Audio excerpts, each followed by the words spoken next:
हमारे पास एक पेशेंट आए, नॉन डायबिटिक, डायबिटीज कंट्रोल में है, 3 से 5 दिन से उनको खांसी है, सूखी खांसी, रेस्पॉन्ड नहीं कर रही एंटी एलर्जिक से या एंटीबायोटिक से।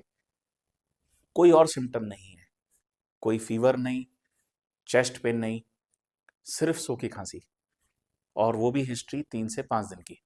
हमने एक्सरे कराया तो उसमें बायलेटरल अच्छा खासा ग्राउंड ग्लासिंग, और जिसको हम हेजीनेस भी बोलते हैं एक्सरे पे, इन्फेक्शन सस्पेक्ट हुआ, mostly atypical virus versus viral infection.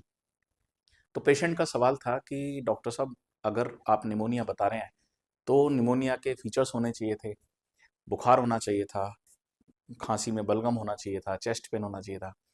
मुझे तो कुछ भी नहीं है। तो उनसे मुझे समझ में आया कि एक्चुअली डायबिटीज़ पेशेंट को ये बात समझनी चाहिए कि डायबिटीज़ जितने भी क्लासिकल सिम्टम्स होते हैं, चाहे वो हार्ट अटैक के हों, डायबिटीज़ पेशेंट के अंदर जो अटैक आता है वो साइलेंट होता है, उसमें sudden sharp shooting chest pain नहीं होता।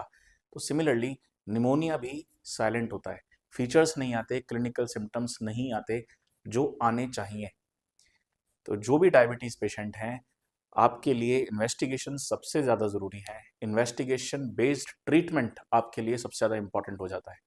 डायबिटीज़ ही नहीं, खासतौर पे कोई भी इम्यूनो कॉम्प्रोमाइज्ड स्टेटस है, चाहे वो मैलिग्नेंसी हो, सीकेडी हो, क्रोनिक लिवर डिजीज़ है, या फिर क्रोनिक लंग डिजीज़ है, ऐसी कंडीशंस में आपको इन्वेस्टिगेशन पे ज़्यादा ध्यान देना है, सिम्टम पे कम ध्यान देना है।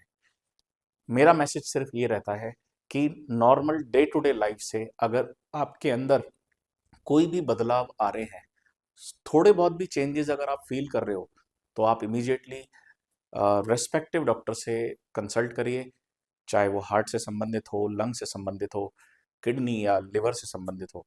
लेट करना आपके लिए सही नहीं है। तो डायबिटीज़ को कंट्रोल करना बहुत ही ज़्यादा ज़रूरी हो जाता है।